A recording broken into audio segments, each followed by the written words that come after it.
Hi. I'm doing this video because because I finished my book today, which I'm super excited about. I started it in March, so 4 months. So I impressed myself, to be honest with you. And my editor is going to start reading it in the morning. So yay. Anyway, so I wanted to read chapter 1, and main reason is because I know there's lots of people who don't like to read.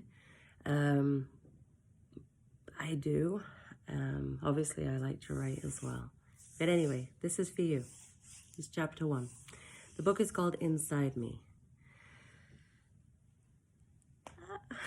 Anyway, sorry. I never really knew what love was, or if I was worthy of such love. I didn't realize how broken my heart truly was. This love brought me back to life. It all changed on the day I received a phone call. Changed me forever. Putting back all my many broken pieces. The voice was deep, almost hypnotic. He said he was a lawyer, and he was searching for me. Why me, I asked. He said, I have something that has been left to you by your father. By my father, I blurted out. I don't even know him. This voice confirmed my name, and I said yes. And then he said where I was born. He knew my mother's name, and by now I'm freaking out inside. I said frantically, yes, yes, yes. I believe this whole thing was weird. So I jumped into asking, what do you want? He then asked for my email so he could send me all the info, and then I was to contact him to set up an appointment to collect what was mine. What was mine, I thought. He said my father had left me an inheritance. I replied emotionally wrecked. Okay, I will look it over. As I waited for the beep on my phone, the notification that would change my life, my mind racing with thoughts of maybe he was an Arabian prince or a powerful man. Then I thought, knowing my luck, he's probably just left me his debt. Stop. Mind, be still. There it is. What do I do? How do I feel? Opening something from my dad. Wait, my dad. Okay, this is really kicking in. Tears start drowning my cheeks, running down my neck. I don't have many memories of my dad. Mum died when I was 5. No one told me about him. I thought he abandoned me. I never seen him again. I lost them both that day. I'm totally freaking out. I need to breathe. Voices inside really aren't helping me. Okay, I can do this. I open and read. Dear Nicole, I am sorry.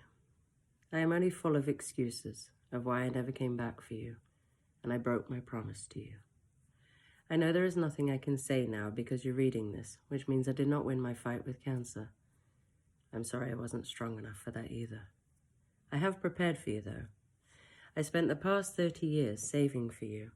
I invested well, so my gift to you is that you spend the rest of your life regretting nothing, trying everything, and fulfilling your dreams. I know I have no right to ask this, but I do have a condition attached. I have enclosed a little black book. I want you to start with Matthew Fisher. He is my best friend. He's also a doctor, but that's not why you're contacting him. He will tell you about who I am. The book contains 12 people, some friends, some family, and only one enemy. Sorry, but the truth is important. Matthew will give you the name of the next, and so on. The last friend whom helped me the most is Lesus. He will give you everything you need, including the keys to your kingdom. You are my daughter. I never left you. I always loved you. You walked a hard life, and my part in this didn't help. And this may not fill the void, but I will be looking down from heaven with your mama, and I will always love you, your dad. All I can say is nothing. I have nothing to say. I am completely numb. My body feels like jelly. My soul's crying out. I have pushed down every emotion for years. I've walked hell on earth, and now I have hope? Really? Do I trust hope? Can I trust hope? Or is this going to be another setback of running around after a man just to be hurt again? But what if? I have this small soft voice inside me, so calmly saying, I will walk this through with you. Okay, now I'm shaking. My entire body is collapsed on the floor, aching deep inside my chest where my heart used to be. Tears flowing, which I never believed I could cry anymore, but apparently, evidently, I am. And it feels so strange. So I tell myself, okay, I will do this, and I will find my strength to be able to walk this out. If only to see where this road leads, I will walk it out. It's a spring morning. I love the spring. The early sun rises as I stand staring at the sky, rising with its most beautiful arrays of reds, orange, and blues. Above the roaring ocean, with ships in the distance, mountains afar with snow tips and cloud blankets wrapping them in beauty. This is my morning calm as I sip my sweetened milky coffee, welcoming the calm before the storm. Every day feels like a storm, one challenge after another. My mind is full of thoughts, some challenging, but mostly negative, thoughts of past traumas and pains. I shake my head and say out loud, no, not today. Today I will choose to be in control and not run back to my bed and hide under the blanket. Today will be different because today I have a challenge. I make the call to the lawyer's office.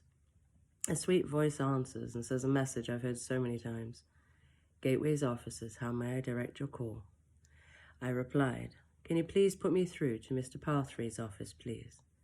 My heart is pounding. His secretary answers, and of course he's busy, so we set him an appointment, which I'm so thankful. He had a cancellation for this day at 3 p.m. I'm not sure I could have waited even another day. Thank you, ma'am. Do I need to bring anything with me? She replied, just yourself with picture ID, please. Just myself, I thought. I laughed because I knew that only after finding out yesterday that not only my dad had died, but he thought of me, and now I'm in pieces. So to bring myself, may have to pull myself together. Maybe there's a glue for that, I thought, as I laughed. I replied, yes, ma'am. See you at 3. I'm thoughtless and mind clouded, having emotional rushes of anger, sadness, fear, uncertainty. What is this? I spent my whole life living in a box in my mind, and now it's like a huge explosion. I didn't light the match, but the dynamite ignited in my mind. Okay, breathe. I gotta get myself together, because for some reason, I'm feeling excited. I'm gonna start with a shower. Yes, that's what I need. I can even smell me as I'm laughing to myself. Okay, what do I wear? Do I need to make a good impression? Wait, I'll have my power face on, and my clothes, well, that's always a fight anyways. My mind says I look homeless no matter what I put on. As I step in the shower, the water's hot as it's running down my bruised inside body. As I wash over my scars, a scar is how I'm feeling. It's a deep wound that's cut wide open, and now I'm trying to heal it so fast. I need the skin to layer faster, please. Inhaling the steam as I fight back the tears which I can feel building up from decades of pain. Thinking, did he really believe I had a good life? Wait, he said I walked a hard road. Okay, this isn't working. I need a drink. As I wipe the fogged mirror and see this clouded vision of someone I barely recognize, my eyes are so dark, almost black, which is the only feature I like about myself. Not true, I like my dimples too. But now I'm laughing as I resemble a panda. Reminds me, I need new mascara. I'm gonna make this easy. Black pant, black shirt, white scarf, oh, and my comfy boots. I'll throw my hair up in a bun and I'm good. My hair. I always imagine which parent I got my copper curly hair from. Whose eyes do I have? Did I inherit cancer too? Oh, no, stop. Mind, be still. Okay, it's almost noon. Whiskey or wine? Wait, no. One thing I have learned is not to drink when I'm going through something. I've had way too many bad days and many regrets. Besides, I'm in control, and today I'm going to face it sober. I'll have eggs instead. Scrambled. No, fried. Yes, fried. On top of melted buttered toast with salt and pepper on it. As I get into the old red banger of a car, seriously, I don't think there's anything that doesn't need fixing. There's a faint smell between mold and cigarettes that always reminds me of an old English pub. Laughing, I think that's why I keep it. Who am I kidding? My car resembles me. There it is. I've made it in one piece. I'm feeling really proud of myself. I arrived safely even with the blackout moments. 999 33rd Ave, just off 12th Street. I stare at the building, its whitewashed brick walls with huge tinted painted windows. I swear it's like it reaches the sky. The red doored entrance with a golden plaque catches my eye. Thinking this is where I go. I can't feel my legs, they're numb, heart racing, mind flooding with so many voices, thoughts, and memories. I make it to the door and go in. Can I help you? The four little words from this sweet-voiced receptionist, her blonde locks floating down her shoulders, with her black-framed glasses. Now she is somebody I would like to look like. Yes, please. I'm here for my 3 o'clock with Mr. Parfreeze. Wow. I say it without stuttering. Go straight to the elevator, and you will need the 12th floor. Okay, so far this is easy. As I get in and press 12 and the doors close, I can feel my entire body shrinking. Fear sweeps over me. Can I do this? Can I really? What if he doesn't like me? Oh, stop, this is not a date, as I chuckle to myself. I check myself out in the mirror, then shudder away as I resemble a stranger. That's it. That was fast. I'm here. Wow, it's amazing. I've never seen so much glass. Glass desks, walls, windows. The walls are clouded, and the light, so much light. I almost feel exposed. Oh my, there's flowers on every desk. White lilies, my favorite. I love them. My therapist thinks it's because I've had so much death in my life. But I disagree.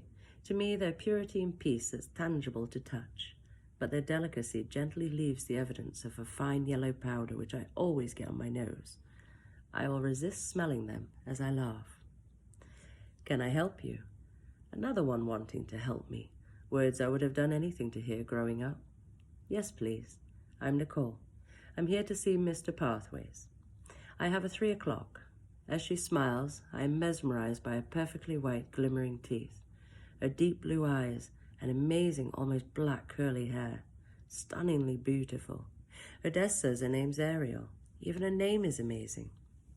As she guides me along the hallway, I notice her perfect hourglass body, thinking to myself that this woman definitely does not fight to get dressed.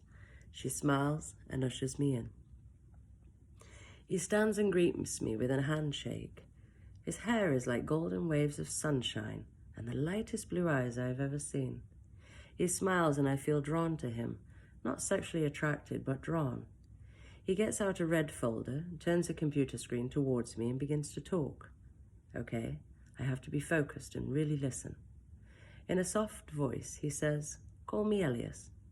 And then he begins to tell me all about this black book and a bank account opened in my name with a balance of $10 million. Okay, I'm frozen. I don't think I heard him correctly. I asked, "Can you please repeat?" He smiles and says, "Your father left you $10 million, and there is another signature needed by a gentleman by the name of Lessus." He gave me a list of instructions, which he said my father's friend, Matthew Fisher, will walk through with me, and he's already arranged to meet us here in about half an hour. My mind's silent for once. I think I'm in shock. Because I know I can think, but I've never had such a silent mind. My body's slump in the leather-backed chair. I really need water thrown at me or something.